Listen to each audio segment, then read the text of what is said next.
Hey, I want to say hello to everybody at the Launch Conference and a special shout out to my good friend Anthony Delaney. Anthony, thank you so much for your leadership in this area and what you're doing for church planting and multiplication and mobilizing people all over that part of the world. And also a shout out to all my friends that are part of New Thing, including Emma Jeffries and the rest of the gang there. And it's great to be with you because it's great to be with leaders who are passionate about how do we mobilize and multiply the church to advance the Jesus mission. And especially right now, because by all accounts, spiritual interest right now in the Western world is probably higher than it's ever been in our lifetime. I just heard some stuff that came from Google, and Google's telling us they're seeing a spike in searches right now, just during this pandemic, in God, searches in prayer, searches even for church or church online. In addition to that, I heard Bobby Grunwald talk about this, the YouVersion, the Bible app. They're also seeing a dramatic increase in traffic for Bible usage and looking for Bible reading plans. And it's this kind of a moment for leaders just like you and leaders just like me who are passionate about the Jesus mission. We have to mobilize our people to reach them. All right, so how? How do we do that? Well, in Ephesians chapter 4, verse 12, and you know this verse, but I'm going to repeat it again. It just reminds us that Christ gave us what? The apostles, the prophets, the evangelists, the pastors, the teachers. Why? To equip. To equip. But again, the question comes, okay, well, how? Because I think every one of us are going like, yeah, I want to equip. I want to equip the people in my church. I want to mobilize them for the mission. But how do I actually do it? And I know over the years, I've tried lots of ways that didn't work. I remember when I was in college, I launched something called the Soul Winners Club, where I had people out doing street evangelism. And I mean, total failure. I remember when I did student ministry as a young youth pastor. I actually had my junior high and high school kids going door to door. Bad experience. Even as a church leader, I remember using the 2 diagnostic questions to kind of try to trick people into giving you the wrong answer. And I trained people to do that, and that was a fail. But all those failures led me on this search to look for something that every day we could share the love of God with people, where we live, where we work, and we play. And I remember it came in a form of an email. I got this email, and it was just simply titled, Converters versus Blessers. And somebody was sharing with me this doctoral thesis, Converters versus Blessers. And basically the doctoral thesis did some research on 2 teams of missionaries. 2 teams of missionaries that both went to Thailand. One team was simply called the Converters. And they were going to convert people. They were going to to win souls, as they would say. The Converters. That was the first team. The second team was the Blessers. And the Blessers went with just kind of a Genesis 12 kind of vision of, oh, God's blessed us, and now we're going to bless other people, just to be blessers. They followed both these teams for 2 years. After 2 years of following them, what they discovered in 2 different categories was this. The first category was social capital. What they found in regards to social capital, and that's about making the community a better place to live, the Converters, almost no net gain, almost no difference. But when it came to the Blessers, they could actually measure the amount of social capital that they'd introduced into that community, that they made this place a better place to live, to thrive. That was the first thing. But the second thing was even more fascinating because they then began to observe and ask the question, well, how many people were actually converted? The Converters, over 2 years, converted 2 people. The Blessers, over 2 years, converted 100 people. 50 to 1. Part of what came out of that drove me right back to Genesis chapter 12, these blessers. Because in Genesis chapter 12, verses 2 and 3, it says, God is challenging Abraham, say, Abraham, I'm going to make you into a great nation. I'm going to bless you, and I'm going to make your name great, and you're going to be a blessing. And what then you're going to do is you're going to bless others. You're going to bless all the people of the earth. And I began to think, maybe God's original mobilization strategy for reaching people was this blessing strategy. I mean, that's what we saw in this doctoral thesis, a blessing strategy that actually seemed to work. Well, After that, then I began to read through the Gospels once again in the life and ministry of Jesus. And I began to see that, in many ways what Jesus did wasn't so much a converter kind of approach to people, but was more of a blesser kind of approach. And the more I began to look at the ways that he blessed people, you can almost categorize them. And not only could you categorize them, but in time, what we were able to do is we were able to put them into kind of simple, memorable practices for mobilizing people. And we call them the B.L.E.S.S practices. And the B.L.E.S.S practices are actually 5 practices. One begins with B, another L, another E, another S, and another S. And before you dismiss this going like, well, that's kind of cheesy, I'll tell you what, you go back and you read the Gospels and you see if Jesus didn't do exactly that. For example, the first of these 5 B.L.E.S.S practices we see in the life of Jesus was begin with prayer. B, begin with prayer. A little bit of a stretch, but B, begin with prayer. Think about this. How did Jesus actually begin his earthly ministry? In Luke chapter 6, it says he went out on a mountain and he prayed. That's how he began. That's how we should begin. Prayer is both how you do the mission and also how you discover your mission. It's both those things, how you do the mission and how you discover the mission. If there's a person that you're thinking about that you want to reach, you want to introduce them to the good news of the gospel, you begin with prayer. If you're a church planner and you're going into a new neighborhood or a new community or a brand new city and you want to see that place transformed, what you do is you begin with prayer. Because prayer is both how you do the mission and prayer is also how you discover your mission. The second practice, L, stands for listen. And again, we see this in the life of Jesus. In Luke chapter 19, think about this. When Jesus heals the blind man, okay, before you get to the healing part, before he does anything, what does he do first? He listens. That's what he does. He actually asks the blind man, do you want to be healed? And then he has he gives him the ability just to respond to that question. He gives him that dignity by listening. And what I'm afraid of is as Christians, we're more known for our talking than we are our listening. It was actually the inventor of the stethoscope who taught doctors. He said this, he said, doctors, you listen to your patients and they will tell you how to heal them. The third of the 5 practices is E, stands for eat. You know this is true. One of the great grievances that the religious establishment had with Jesus was that he was always eating and drinking with sinners. That was just part of how he lived. That was part of how he went about accomplishing the mission. What I discover as I talk to people in the church that I lead is almost universally, everybody wants to be engaged in the mission. They want to be a part of the mission. They want to see their neighbors, the people where they live, work, and play, come to know the love of God and follow Jesus. But the hard part is when we try to involve them and mobilize them in that, we usually ask them to be involved in another program. It's another night out. It's another event. It's more hours away. But what I discover here in these practices is it's not actually an addition to your life, but it's how you live your life. You see, it's not an addition to your life, but how you live your life. For example, with eat. How many times do you eat every week? Okay, most of us probably 3 times a day, 7 days a week, 21 different times. What you have here is you have 21 different opportunities to actually include other people in your life and be involved in the mission. The fourth practice was serve. And again, you see this in the life of Jesus. It was bold. I mean, in Matthew 20:28, he clarifies his strategic approach to the mission. And he says, I didn't come to be served, but instead I came to serve. Not to be served, but to serve. And because of his model, the early church, they got this. And that is why they catalyzed this missional movement. Then the last of the 5 practices, another S, stands for story. And we see again Jesus doing this. He shares who he was. In John 14:6, for example, he says, I am the way, I'm the truth, and the life. Now, I want to be clear, there's nothing the matter with proclamation. Proclamation is important. Proclamation is essential.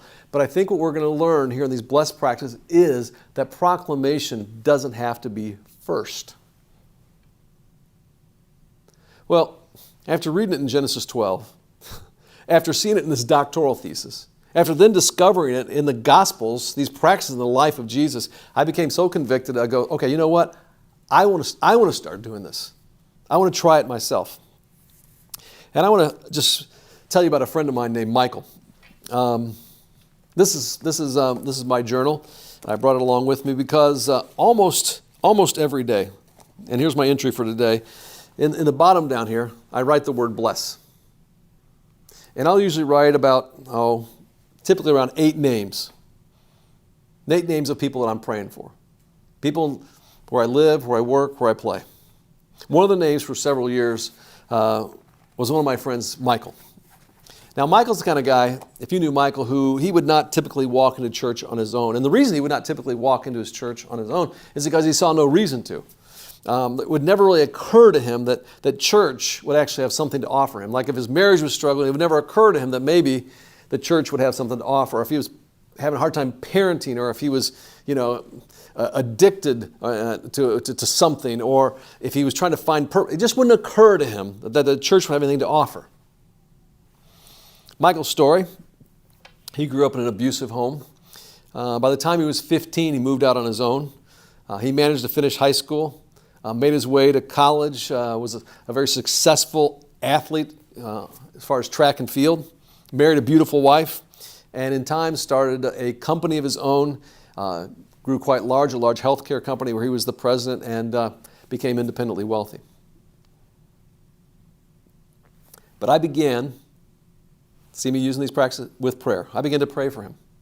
Now, both of our sons ran on the same cross-country and track teams at the same high school, one of the best teams in the state, and our boys became very good friends. My son Caleb actually invited his son Austin to our student community, and Michael, the dad, began to see the impact that was having on his son.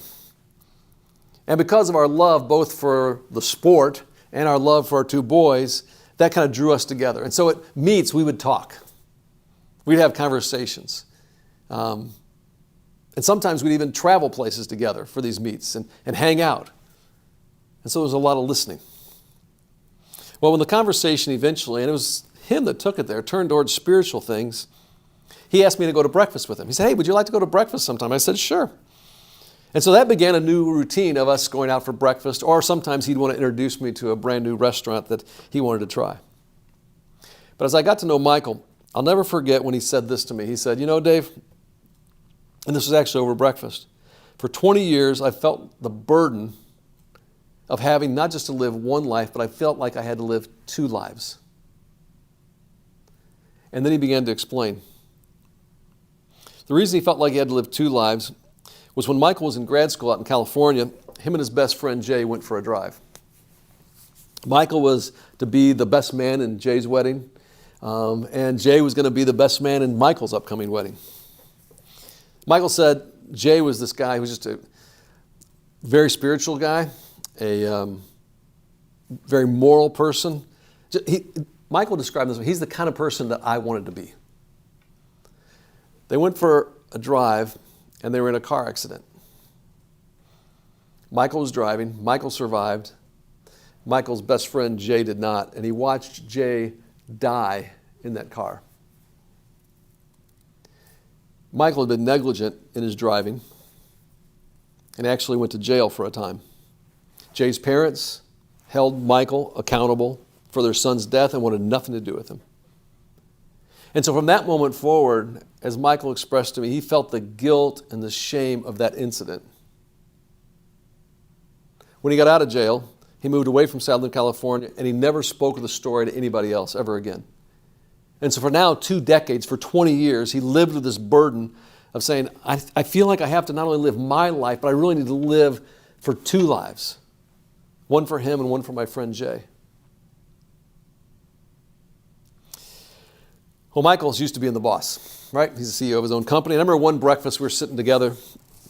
He said, okay, Dave, here's the deal. I want you to be my spiritual coach. I've had other coaches. I've had an executive coach, but I want you to be my spiritual coach. I said, sure, I'd be glad to be your spiritual coach. And so we would meet, and we would talk about running, we'd talk about life, and we'd talk about spiritual things. So I was praying for him. I was listening to him. We were eating together. And now he'd asked me to be a spiritual coach. So I'm serving him in the way that he asked me to. Then came a day in February where he said, today was 20 years ago. Today was 20 years ago when I killed my friend. And that wasn't just any breakfast. That was kind of the culmination of not just me, but others praying and listening and eating and serving. And then I got a chance to tell the story of how Jesus changed my life and how I believe Jesus wanted to change his life by offering him forgiveness. And not only that, but also redeeming that tragic story and using it for good. And I got to see him say yes to Jesus on that day. And I'll tell you what, it has been just a huge privilege for me to be a part of God's work in Michael's life. My favorite text that I got for him, I got a text message from him, and forgive the language, but I'm just kind of keeping it real. It was a few days after that because he's starting to tell other people about it, and he said, you know what? I used to hear people talk about being born again. They'd talk about being born again, and I'd say bullshit. But now I believe it. I want you to hear Michael's story in his own words, and here it is. I really did not have a relationship with God, and I did not think about it. It wasn't a goal or objective of mine. And my mentality was, if you want to get something done, you can only really rely on you. And so that's the way I approached the world for many, many years. My name is Michael Kinney. I'm married to Stacy, and I have 4 children, Austin, Zachary, Aiden, and Zane, and I've been coming to Community for 2 years. Jay was my roommate in graduate school. So February of 1997, Jay and I went to go see a concert. And on the way home from that concert, back to our apartment, we were in a car wreck. Jay died in the car wreck, extremely emotionally devastated by the loss of my friend. And I felt very responsible, and I was very, very angry with God. So I decided then that I'm going to live 2 lives, one for me and one for Jay. And I began trying to do that through my activities. Everything that I would achieve, it never was enough. It never made me feel differently. I still felt very angry, very alone. It didn't matter how hard I tried or what I accomplished. Something was still missing. I just kept walking around carrying these bags of bricks, never even considering putting them down and maybe asking for help. And my oldest son, Austin, he began going to church with his good friend Caleb. I remember he got baptized, and it really took me aback that he had, on his own, figured out something that I could never figure out. And so I began going to church with a more open mind, trying to pay attention to the signs and to the messages that people were sharing with me. I also have a son who has severe autism, and he has, no ego. And so I have this wonderful reflection of what Jesus Christ looks like without ego with my son Aiden. So the combination of watching Austin and watching and reflecting on my relationship with Aiden really turned my views from egoicism and hubris to humility. And then I was invited to go to a small group, and I knew sort of what that was, but I didn't really know what it was. I'd never been in a small group, and I was very nervous. Very nervous to attend my first session. Particularly the subject was on regret. I remember thinking, wow, how apropos that my first small group is on the subject that I need to learn the most about. And it really opened my eyes. The kind of the tipping point for me was on the 20th anniversary of this car accident, which killed my friend. It's a dark day for me, a very upsetting day, and my family doesn't have any idea, except for my wife. Why am I so upset? Not just all of the time, why am I sort of angry all of the time, but why am I particularly upset this day? What I found was that after I started sharing this story, particularly with my family, and then in some cases with my close friends, that every single time I talked about what happened, it was like I was taking a brick out of the bag and putting it on the ground, and my load was just getting lighter and lighter and lighter. And every single time I did it, I felt better. For most of my life, I thought that asking for help was a sign of weakness. And what I've come to realize is that asking for help is really a sign of strength. And then if you really want some help and you really want to go to the right place, the best place to go is asking God for help and accepting Jesus into your life. I love that story. And part of the reason I love that story is because after that, I got to baptize Michael. And hear me on this. I didn't get to baptize Michael because I was the pastor of the church, and I enjoy that. But I got to baptize Michael because he was my friend. My friend. Someone I got to pray for, I got to listen to, I got to eat with, I got to serve, and then I got to share the good news in the form of a story.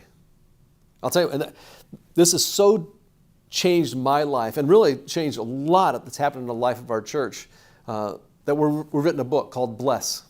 5 everyday practices that have how to love your neighbor and change the world. And here's why I think it's so important, why I wanted to share this with you, because I think we live right now in a time of unprecedented opportunity. People are searching. The majority of people in the West, okay, even though it's a secular society, still believe in God. In both sides of the ocean. They still believe in God. Not necessarily the one true God, but they still believe in some form of God. And one-third of them say that they're interested in having a spiritual conversation with a close friend. It's up to us as leaders to mobilize those people.